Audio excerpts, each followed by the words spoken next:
Hello everyone, देखिए अब question number 15 करते हैं। देखो ये क्वेश्चन जो है ये आपका एनसीईआरटी में जो 9th चैप्टर था ना, उससे रिलेटेड क्वेश्चन है ये वाला। ठीक है, तो देख लो यहाँ पर ये 8th चैप्टर में ही है। तो मैंने जो बोला था आपको कि एनसीईआरटी में जो 8th और 9th चैप्टर है वो कंबाइंड दिया हुआ है एनसीईआरटी एग्जाम्पलर में 8th चैप्टर ही। क्लियर। तो देखो बहुत ही सिंपल सा क्वेश्चन है ये। तो देखो आपको दिख ही रहा है यहाँ पर क्या बोला हुआ है। देखो if a pole 6 metre high, देखो एक पोल है 6 मीटर हाई है, ये पोल होगा इस तरीके से 6 मीटर हाई है।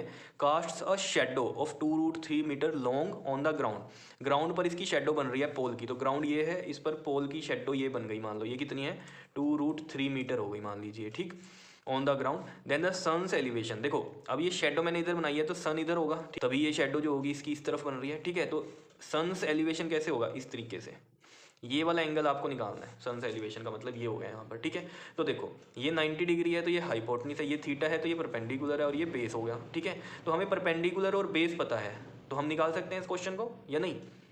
पी और बी किस में होता है, टेन थीटा में होता है। ठीक है, ये क्वेश्चन अगर आपने किए हुए हैं 9th चैप्टर में एनसीईआरटी में तो आपको समझ में आ रही होगी बात। ठीक है, तो देखो यहाँ पर जो हमारे पास टेन थीटा होगा वो होता है परपेंडिकुलर अपॉन में बेस, और परपेंडिकुलर यहाँ पर कितना है 6 और बेस कितना है 2√3। हमें देखो यहीं से अंदाजा लगाना होता है कि टेन में चलेगा, कोस में चलेगा, साइन में चलेगा, किस में चलेगा। तो पी और बी देख लो किस में होता है, टेन में होता है, या कोट में, कोट में बी बाई बी होता है। तो आप कुछ भी ले सकते हो, टेन थीटा या कोट थीटा। ठीक है ना, क्योंकि जो वैल्यूज़ गिवन है हमें उन्हीं से ही हमें निकालना पड़ेगा ना आंसर तो। ठीक है ना, तो यहाँ पर हमें ये चीज़ पता है पी और बी, तो ये हमें पता है टेन थीटा में होता है। ठीक है, अब देखो थीटा कैसे निकलेगा, देखो 2×3 = 6, ये आ गया आपके पास 3√3, और 3√3 को थोड़ा सोल्व करो, √3 रैशनलाइज करेंगे, मतलब √3 मल्टीप्लाई डिवाइड हो गया तो ये आ गया आपके पास 3√3। और √3 आपको पता है √3 का स्क्वायर हो जाता है, स्क्वायर से रूट कट जाता है तो सिंपल 3 ही बचता है। तो √3 आपको याद भी रखना है इस तरीके से कि ये 3 ही होता है।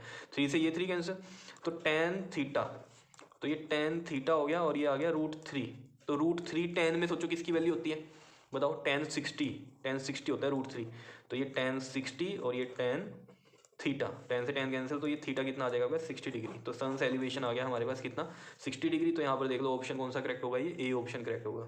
तो ऑप्शन ए जो है ये हमारा आंसर होगा, दैट इज 60 डिग्री। कर लोगे ये क्वेश्चन भी, सिंपल ही था। ठीक है, तो ये एक्सरसाइज यहीं पर आपकी कंप्लीट होती है। नेक्स्ट वीडियो से हम इसकी एक्सरसाइज 8.2 स्टार्ट करते हैं। Clear, okay ji, thank you.